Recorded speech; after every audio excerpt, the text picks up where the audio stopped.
This is a wonderful introduction to the importance and power of the simple conversation. And I think part of this project, it is totally ridiculous what I'm doing in some sense that it's come to this. I mean, you're holding here in your hand a stone. This represents the stone of conversation. Yeah. This is kind of, and then we have the stone of kindness over here. Yeah. And I think they arose out of some kind of desperation of on my own part of seeing that we're losing this kind of communication with the natural world and with each other, and that when we are able to actually slow down, be present with another being, something magical happens, and that is the conversation. It does. It does. That's exactly what goes on.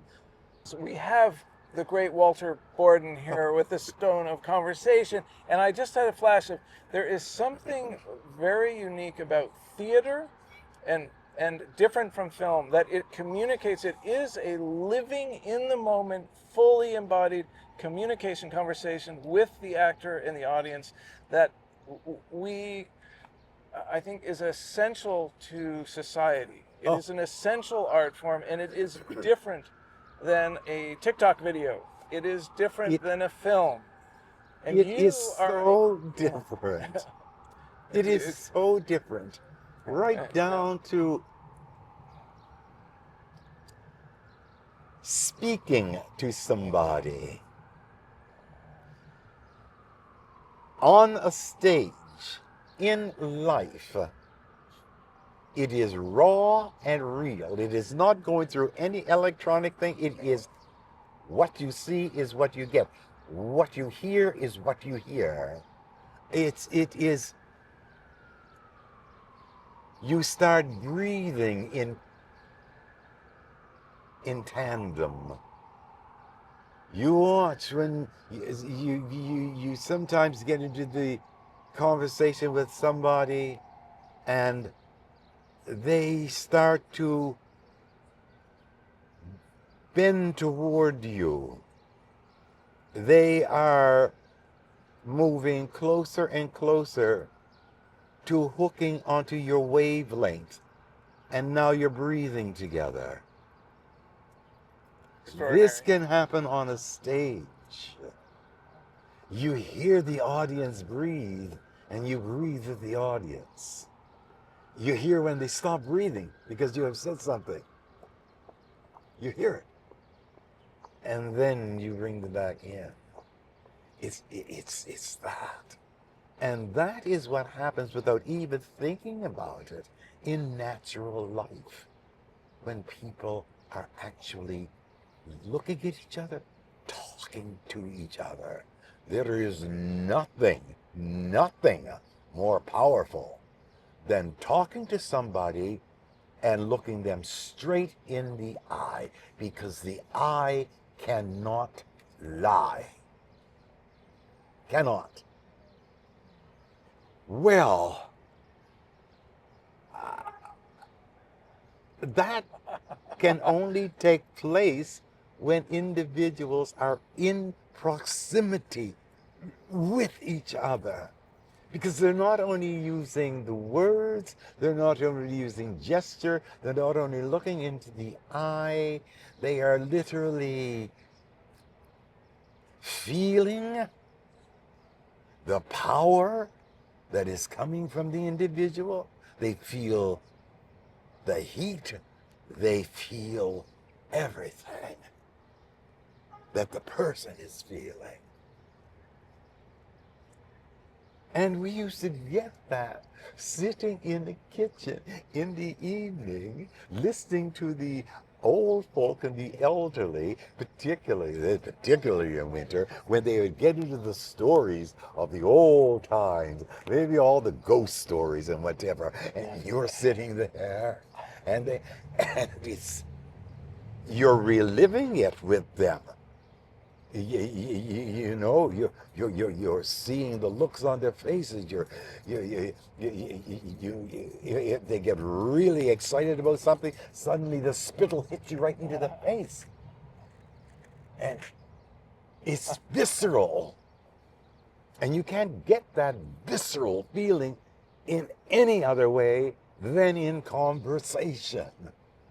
It is a living, breathing communication. It is. It And is. even what I've noticed about this, well, this art, I don't know what I'm calling this. The stone of conversation. It's kind of silly, but it's not. It's sacred. Well, And it is that the idea is that we have this conversation with the stars, and the moon and the ocean and the earth, the trees and the greenery and so on. This is also a conversation. But if we lose the connection to each other, and we lose the connection to this whole tapestry of this sacred world as well, I think they're interdependent. So very much so. A couple of little things. You talk about the stone. I was aware, and very much aware now, that the grasp that I have on it now is not the grasp that I had on it at the beginning, at all. I was aware of the pressure that I was putting on it because it became part of the conversation. And all of this has its rooting in, certainly for me, something that others might brand esoteric or some other out there verbiage, but it has to do for me with an understanding of who we are in terms, yes, I'll go there, in terms of the cosmos, in terms of the universe.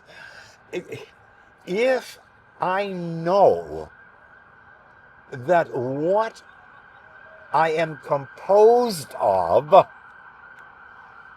is the very stuff of star matter that has existed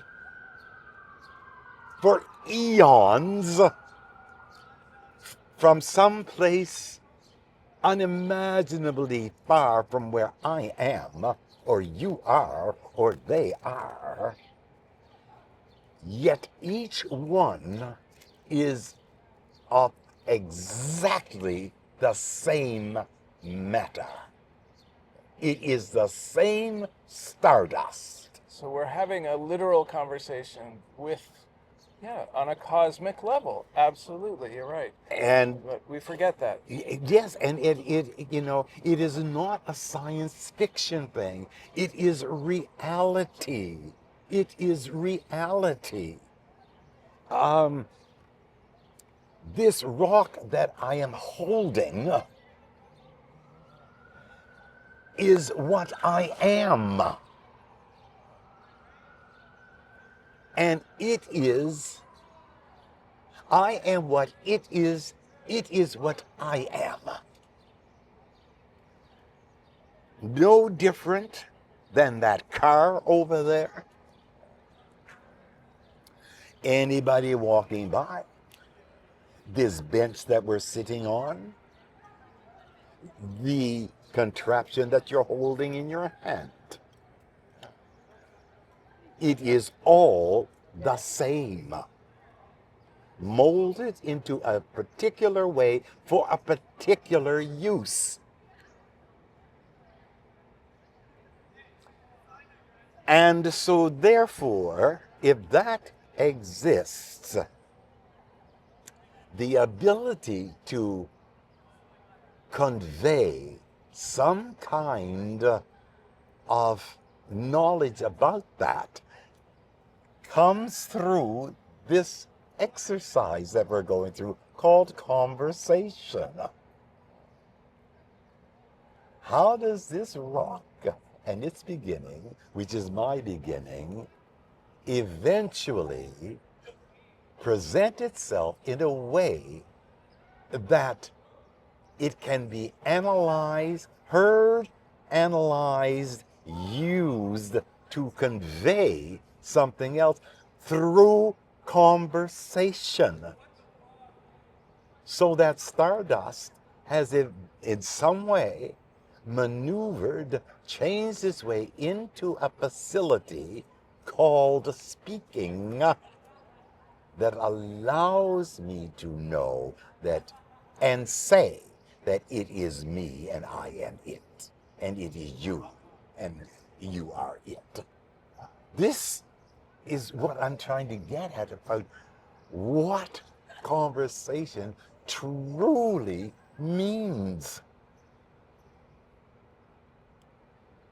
You are an extraordinary poet and writer as well, which is also a unique and somewhat esoteric art that all human beings actually have access to, but Yes, very sir. we lose poetry in school. Poetry, you could say, is one of the most obscure art forms, but it's also one of the most potent. And I'm wondering if you have any of your, if there's anything that arises out of your vast repertoire of writing that might encapsulate or convey this. Not to put you on the spot, No. but Well, one thing that is very important is this.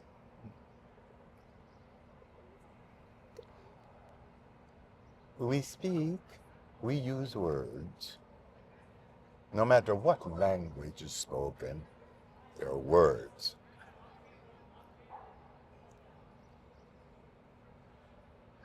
But what we must understand, and we can only do it by listening to how we speak and how someone else speaks. The word is carried on a note. A note. The universe, as they have come to understand scientifically, has a note. They even know what register the note is, the sound of the universe. Which is why, at one point, trying to put into words, as you're saying, I said, you must understand that you are a note. And I wrote, you are a note of ringing splendor in the universal anthem, Know Your Sound. If you know your sound, you can harmonize with every other note. But there is only one note for every individual. You have a note. Together they make up the symphony. Remove it, you don't have the same song. You don't have the same harmonic scale.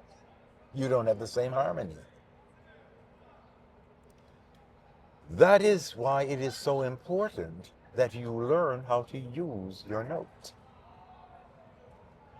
Because you change the symphony of the universe.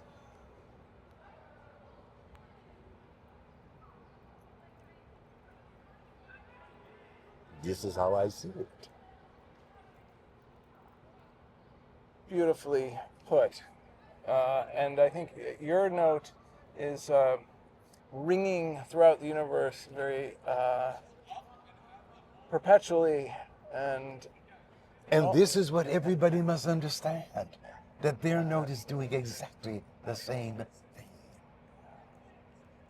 Somebody else might be in a position where their particular note it can be more easily spotted. But the fact is that the song that is being played as it is because your note is where it's supposed to be. And if you pull it, you change the whole song of the universe.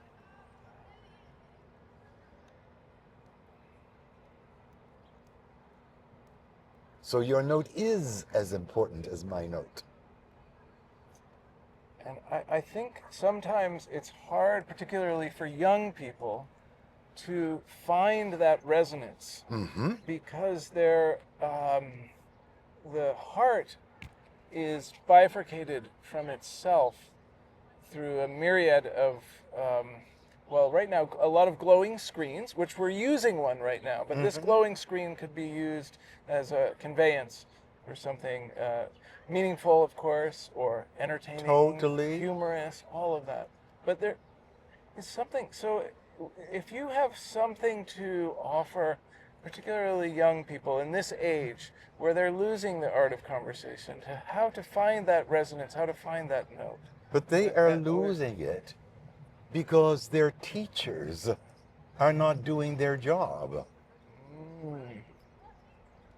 You cannot know what you don't know until you're taught.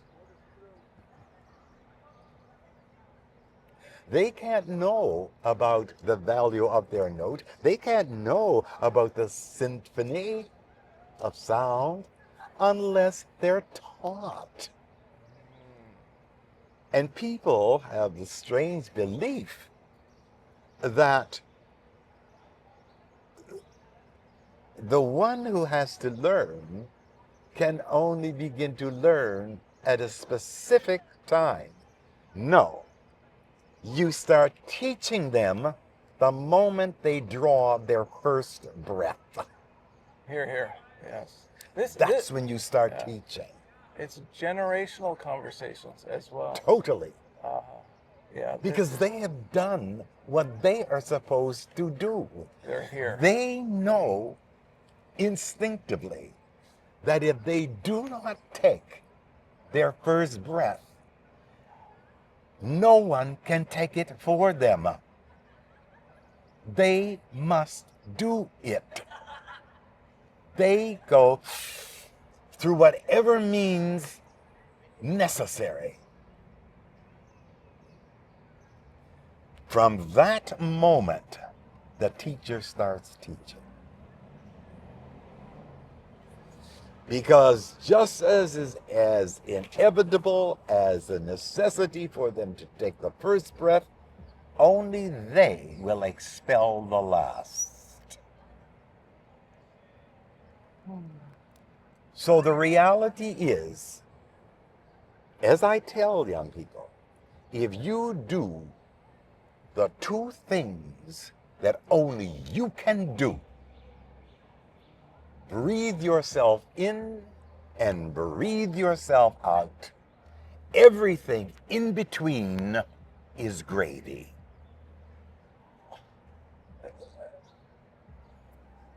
That's how I see it. That's a very, very direct communication. That's completely, like, literally we are breathing in and out life. And we forget that. Totally. That communication. And then in fact, some people will go weeks, days, months, or whatever, years forgetting that. And, but one conversation also has the power to completely change the trajectory of your life. And these conversations are so, so important. But you see, yes. We never change the trajectory of anyone's life. Very well said, yes. We point out the trajectory to them. Ah, It is, it's much different. I see. Yeah. this is so important for young people to understand.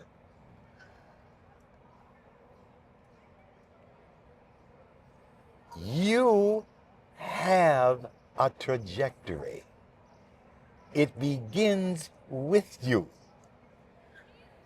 You have to learn what to do at each intersecting of your trajectory with another trajectory. It's a dance. And you must always be in control. You must be in control of what takes place at that intersecting. Do you just cut over it? Do you travel parallel to it? What you must never do is become part of someone else's trajectory. You must always, at best, only travel parallel to it.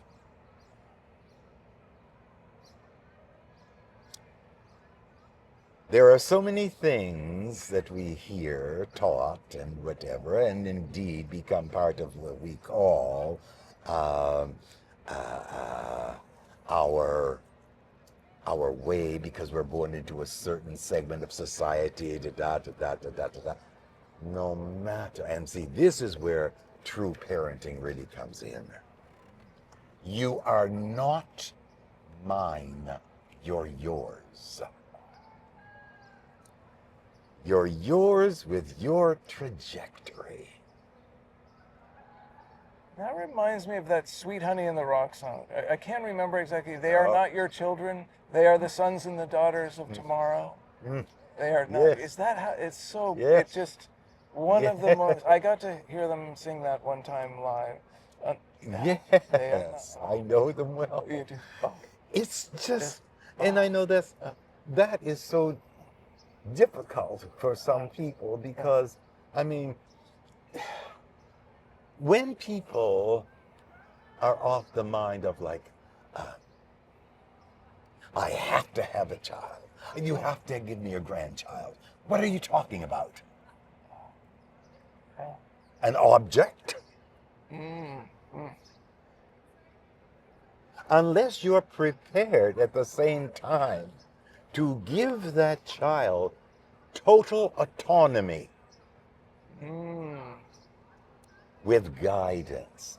And now we're into dangerous territory, because when does guidance become insistence? But if that little one, from the time that it has taken its first breath, hears consistently, fly free, fly free, fly free. And notice this, notice that, notice that. Knowing on my part that I do not have the right to insist. I can tell, I can guide.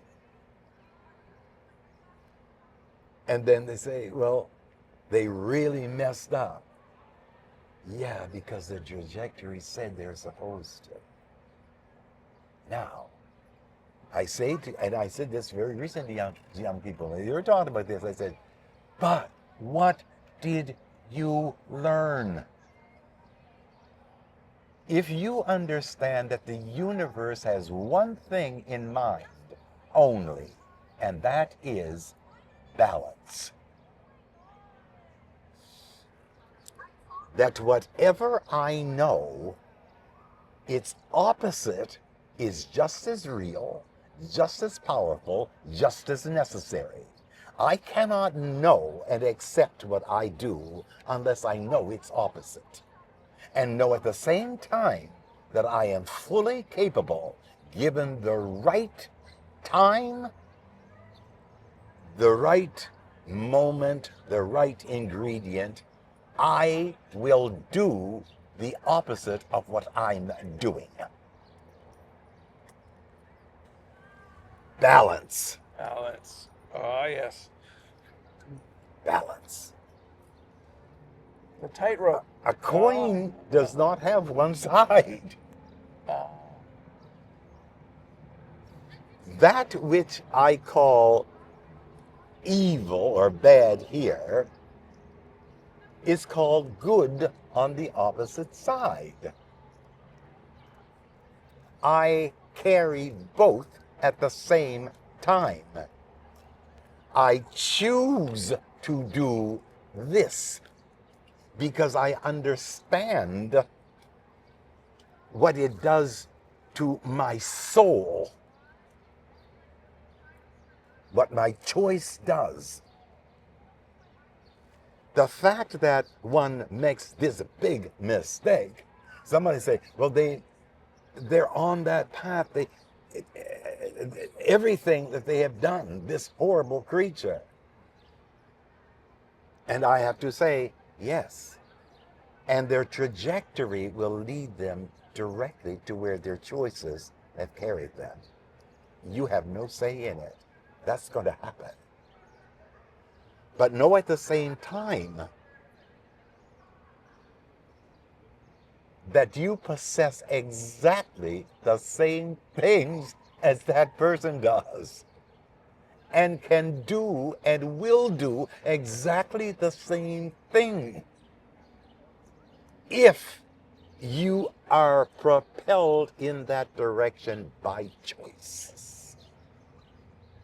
Now, why do you choose this and not that? Well, that has everything to do with how tuned in you are. So we get right back to teaching, don't we? You don't come here knowing all that. So when people say, I mean, do they really understand what their responsibility is? And I say no. Because they can go to Dr. Spock, or they can go here, they have a whole list of things to do, which has absolutely nothing, perhaps, to do with that individual. Your first duty is to know the individual.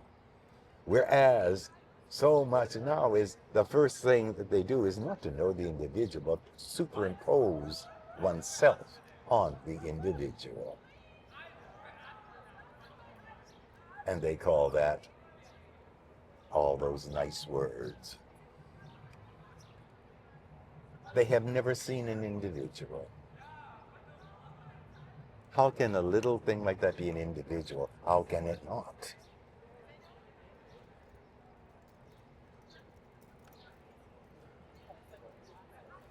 Walter, this has been a very enriching and meaningful conversation, and it's with great gratitude.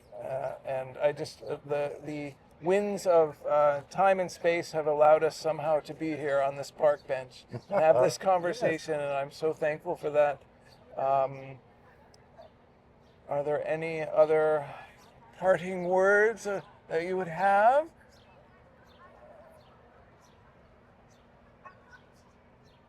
Not really, except that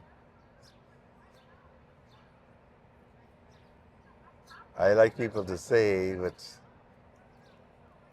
I often say, and was taught to me. It's so very simple. It's so simple. Sounds almost, well, I don't know what they call it. But the words are so true. This little light of mine, I'm going to let it shine. This little light of mine, I'm going to let it shine. This little light of mine, I'm going to let it shine. Let it shine. Let it shine. Let it shine. But make sure it's a light.